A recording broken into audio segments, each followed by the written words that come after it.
एक Indian app जो सिर्फ 3 दिनों में 3,000 से 3.5 लाख डाउनलोड्स तक पहुंच गया और लोग कह रहे हैं यह व्हाट्सएप का अल्टरनेटिव है।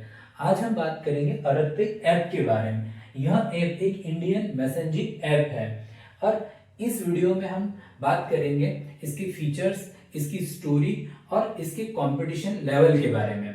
तो चलिए शुरू करते हैं। अब हम समझते हैं अरत्ते ऐप के बारे में। व्हाट इज अरत्ते या अरत्ते क्या है? तो अरत्ते एक तमिल वर्ड है जिसका मीनिंग होता है कैजुअल चैट या बातचीत।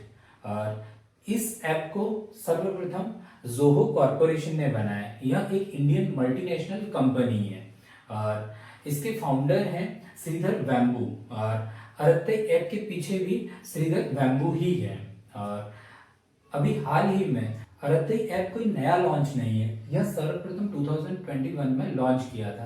तब लगभग 3000 के समथिंग इसके डाउनलोड्स हुए थे, लेकिन अभी हाल ही में स्वदेशी अपनाओ, मेड इन इंडिया कॉल, तो इसकी वजह से इससे ये दोबारा क्या हुआ, स्पॉटलाइट में आ गया। तो इसके पीछे भी जो अरत्ते ऐप है, तो इसके पीछे जो जोहो के कॉरपोरेशन के फाउंडर है श्रीधर वेम्बू, इन्हीं के गाइडेंस में इसको बनाया गया है।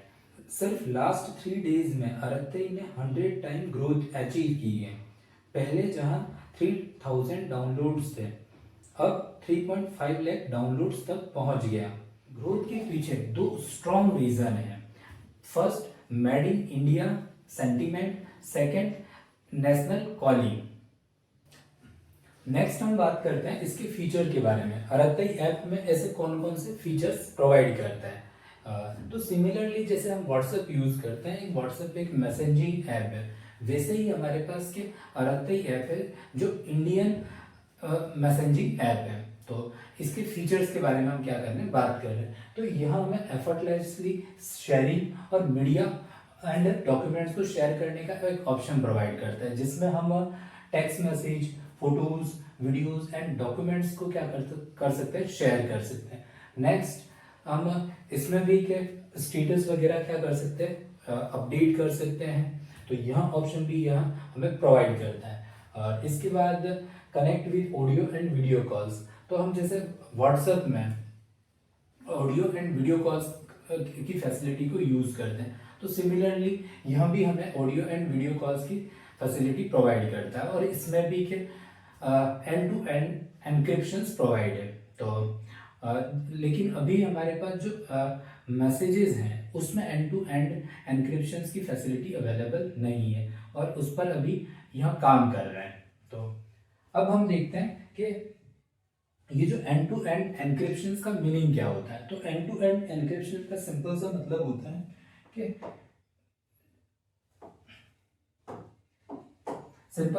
होता है कि ये हमारे पास क्या है, रिसीवर है और ये क्या है, सेंडर है।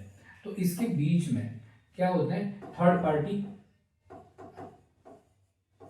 जैसे कि एयरटेल हो गया, इंटरनेट हो गया, तो ये सब क्या है, थर्ड पार्टी है। तो ये क्या नहीं कर सकते, जैसे सेंडर और रिसीवर के बीच में जो भी इंफॉर्मेशन भेजी जा रही है तो उसको रीड नहीं कर सकते, इसको एक्सेस नहीं कर सकते। तो ये फीचर अभी ऑडियो और वीडियो में तो अवेलेबल है, ऑडियो एंड वीडियो में तो अवेलेबल है, लेकिन जो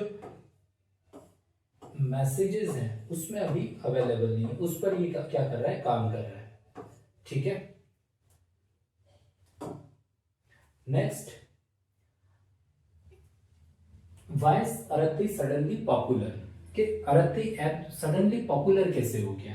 तो सबसे पहला कारण है मेड इन इंडिया सेंटीमेंट, कि अभी सडनली क्या हुआ कि जो इंडियन गवर्नमेंट है तो उसने एक तरह से कॉल किया कि स्वदेशी अपनाओ या मेड इन इंडिया। तो उसकी वजह से भी लोगों का सेंटीमेंट जुड़ा हुआ है कि लोग जो देश में बन रही चीजें हैं या फिर जो भी देश मतलब इंडिया में जो चीजें डेवलप की जा रही, क्रिएट की जाए, तो उसको बढ़ावा देंगे। तो उसकी वजह से भी इसको एक तरह से बूस्टअप मिला। तो the growth preference for home ground solution reflects national pride. लोगों का एक तरह से क्या है कि नेशनल प्राइड को ये क्या करता है, रिफ्लेक्ट करता है। तो इसकी वजह से भी कि इसके डाउनलोड्स और ये चीज़ें इंक्रीज। Second, national calling.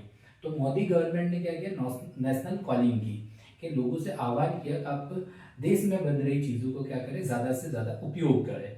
तो जिसकी वजह से भी इसकी क्योंकि ये ऑलरेडी 2021 में लॉन्च हो चुका था, लेकिन अभी 2025 में दोबारा ये स्पॉटलाइट में आ गया। तो ये भी उसका मेजर दूसरा रीज़न है। और दूसरा, जोहो एक ट्रस्टेड ब्रांड है, क्यों, इसके पास 25 ईयर्स का पास्ट एक्सपीरियंस है, और जिसकी वजह से कि लोग इस पर ट्रस्ट कर रहे हैं। अब एक इम्पॉर्टेंट सवाल ये है कि किसको टक्कर दे रहा है, क्योंकि मार्केट में बहुत सारे ग्लोबल लीडर हैं, WhatsApp, signal, Telegram, Microsoft, zoom. तो यह उनको क्या टक्कर दे पाएगा, क्योंकि व्हाट्सएप ऑलरेडी ग्लोबल लीडर है, लेकिन प्राइवेसी कंसर्न बार बार उठे हैं उस पर भी। सेकंड, सिग्नल प्राइवेसी स्ट्रांग है, जो सिग्नल है उसके भी सिग्नल के जो प्राइवेसी स्ट्रांग है, लेकिन इंडिया स्पेसिफिक कनेक्ट नहीं बना पाए। टेलीग्राम के फीचर रीच है, लेकिन ट्रस्ट इशू है। माइक्रोसॉफ्ट प्रोफेशनल यूज के लिए स्ट्रांग है, कैजुअल चैट के लिए नहीं। तो और यही आरएसआई के पास एक एज है। तो यही क्या है, आरएसआई जो ऐप है उसके पास एक एज है, जिसकी वजह से ये मेड इन इंडिया अल्टरनेटिव है, जो लोकल नीड्स, लोकल लैंग्वेज और इंडिया के सेंटिमेंट के हिसाब से काम कर सकता है। तो इसकी वजह से भी ये काफ़ी मतलब एक तरह से कि इन ऐप को क्या कर सकता है, टक्कर दे सकता है। आरएसआई ऐप अभी शुरुआत में है, लेकिन इसकी 100 टाइम ग्रोथ, आरएसआई ऐप अभी शुरुआत में है लेकिन इसकी 100 टाइम ग्रोथ इसका प्रूफ है कि लोग इंडियन ऐप्स को सपोर्ट कर रहे हैं। लेकिन सवाल ये भी है, क्या आपने इस ऐप को यूज़ किया, या आप व्हाट्सएप को छोड़कर इंडियन ऐप या आरएसआई ऐप को यूज़ करोगे, और क्या ये फ्यूचर में व्हाट्सएप, टेलीग्राम, सिग्नल जैसे जो मार्केट ग्लोबल लीडर ऐप हैं उनको टक्कर दे पाएगा। अगर आपने यूज़ किया तो इसका एक्सपीरियंस या फिर आपको कैसा लगा, तो आप कमेंट बॉक्स में कमेंट भी कर सकते हैं। Thank you for watching, like, share and subscribe.